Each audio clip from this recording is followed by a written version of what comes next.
Hello again.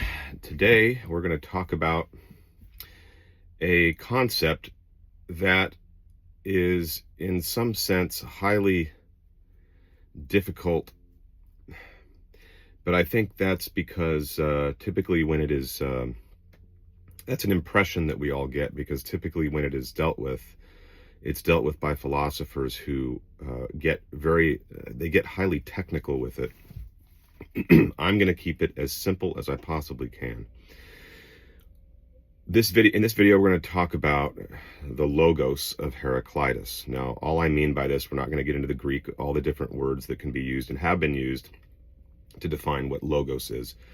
I'm just going to state it in lay terms, and that is that for Heraclitus, logos is being with a capital B in its essence. So, and it was helpful. I read Heidegger on Heraclitus, and that was very, very helpful. And I was able to kind of cut through the technicalities and just get to the heart of the matter, kind of distill it, and essentially, being with a capital B has to be distinguished from beings, plural, with a small b. Being is that which all individualized beings participate in. So the beingness of a tree is not being with a capital B. It participates in that.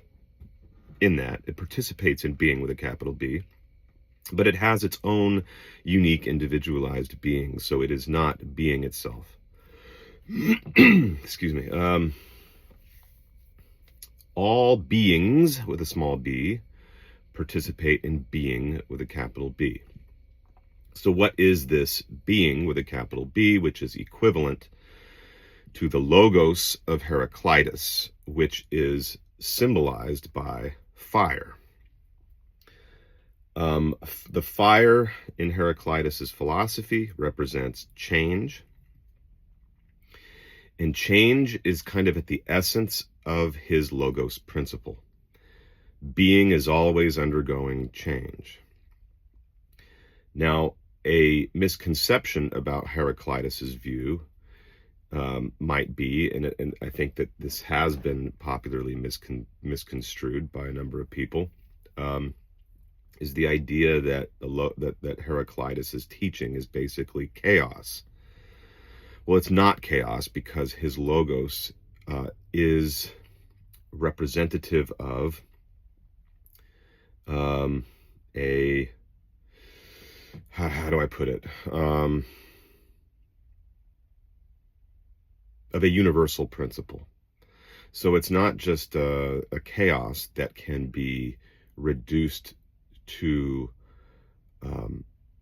a kind of solipsism as it exists within individual beings. So solipsism is the philosophy that truth is just what it is to me. Truth is what is going on in my head, and it can't be transposed, so to speak, or transferred to other beings. It can't be communicated to other beings outside of me and around me. So your truth is your truth, it's in your head, and my truth is my truth, it's in my head, but there's no way to communicate all these truths that are just relative to what they are for us. So Heraclitus was not a relativist, and he was not espousing solipsism nor a chaos principle by which there's no way to anchor truth or reality to a universal principle. His logos was fire. It was represented by fire, symbolized by it, and it is a universal principle. Heidegger describes it as he's translating fragments of Heraclitus in Greek. He translates a very important fragment, a couple of fragments, as Heraclitus describing being as a process with two phases. Okay, so it's just a single process. It's not two different things, but it's got two phases to it. And this process of change has the phases emergence and submergence. They can't be separated because just as emergence is taking place, submergence is already taking place. Now, Heraclitus has been accused of violating what's called the law in logic. It's called the law of non-contradiction. The law of non-contradiction says that you can't say that something is something and also not something in the same way simultaneously. Well, Heraclitus is not saying that being is emergence and submergence at the same time. As emergence takes place, submergence, the process of submergence begins. And as something becomes wholly submerged, the process simultaneously of coming into emergence takes place. So a good analogy would be the four seasons. So as life blooms in the spring, it's already beginning the process of dying. Each day brings it closer to death or winter. Same thing with a human being. When a human being is brought into life, when a human being is conceived and born, it's already beginning that movement towards death. And then death just becomes life again. That same cycle repeats itself.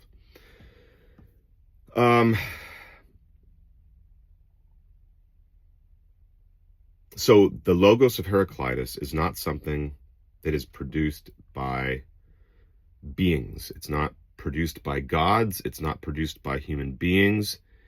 It just is. And it always was.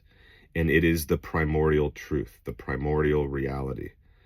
This reality of movement, of change, from emergence to submergence and back to emergence. For me, that principle is at the center of God's being. God being understood here as a person, as I've said. So you have the two aspects of God, the masculine and feminine aspect, which I'm linking respectively to the Spirit of God, his essential identity as a person, his self-awareness, in other words, and the feminine principle, which is God's body or consciousness in general.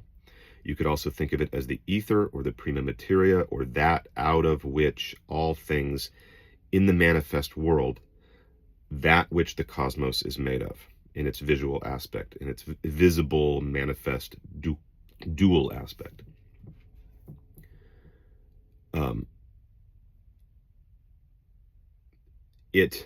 I don't want to use the word bridges, right? Because we don't believe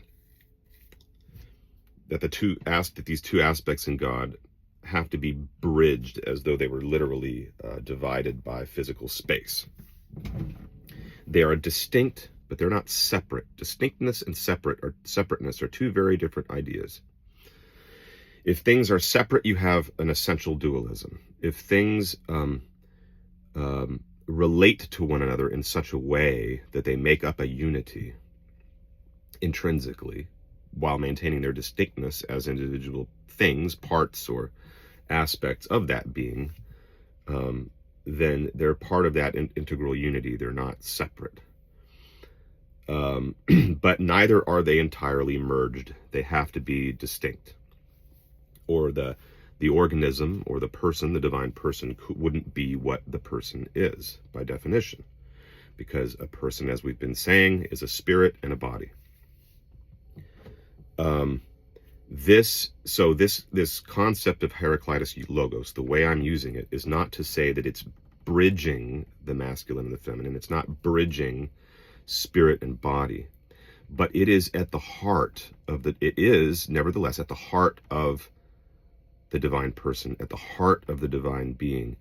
It is the engine whereby the totality of the person, whereby the whole person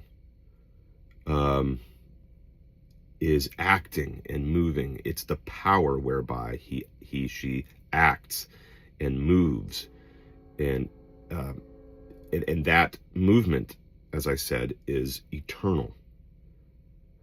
She is always active, always moving, always circling, always cycling.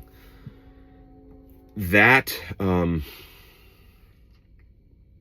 even though we can't see the logos of Heraclitus, we know it's there because the emergence and submergence of individual beings in their visual aspect. In other words, when individual beings enter into manifestation, they enter into appearance. They begin to appear, and then at some point they disappear, and then they reappear. So those beings act as symbols or signs pointing to being with a capital B behind the veil, so to speak. That process whereby individual beings are brought into appearance and go out of appearance. So it's like the Wizard of Oz. Pay no attention to that man behind the curtain running everything, right?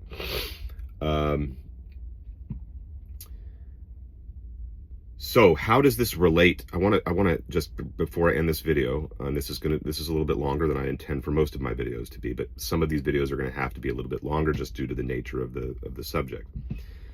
How I want to explain how this relates to an important concept in Tantric philosophy, a dharmic philosophy that has often, by Orthodox Vedics, not been considered part of the Orthodox, not been considered an Orthodox school within Vedic philosophy, but it's nevertheless a very dharmic and very old, very ancient. In fact, older, I would argue, and I think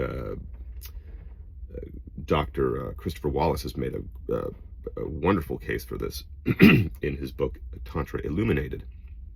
But in Tantric philosophy departs very radically from other Vedic schools in the way that Maya is understood and interpreted. So in those other schools, Maya has to do with, it means basically illusion or delusion.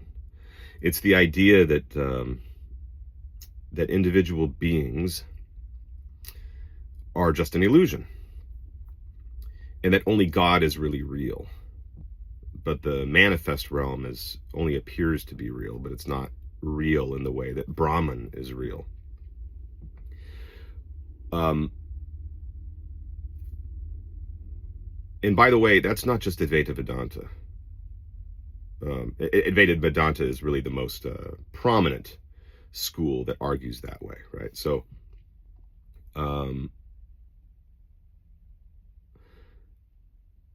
I would argue that true non-duality recognizes the difference between the importance of distinction as being something other, as being essential to unity, and being something other than the concept of separateness, which is true dualism. All monisms or non-dualisms that don't properly appreciate the essential nature of distinction for being itself end up becoming dualistic. So really there's only one true non-duality, one true non-dualistic philosophy, and all the others are just masquerading as non-dualists and really end up falling into dualism of one type or another. So dualisms, all dualisms are dualistic, of course, obviously, naturally, and all non-dual systems but one, those non-dual systems which don't understand the importance of distinction as constituting unity, true unity, always fall into duality as well. And I'm going to make that clear in my next video, where I'm going to discuss how Platonism and materialism, even though they begin from very, very different starting points, opposite starting points, are ultimately the same error. and how they are both dualistic in almost the same way. So, but let me get back to tantric understanding of Maya. In tantric philosophy, Maya refers to two things. It is the divine's power by which things are brought into, or the world is brought into manifestation. And it is also the power whereby, so it's the power by which the world is projected into manifestation. And it's also the power of distinction, whereby beings that make an appearance are able to be distinguished one from another.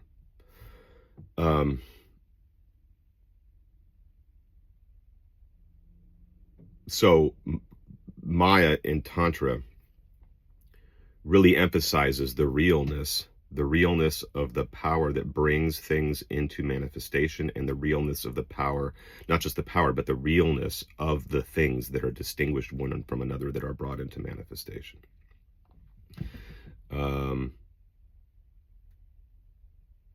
I think I'm going to leave it right here. Let me make sure there isn't something more that needs to be said. So let me go back to this. I think a lot of people that hold to the Logos of Heraclitus, which can be linked, by the way, to the eternal fire of Zoroastrianism,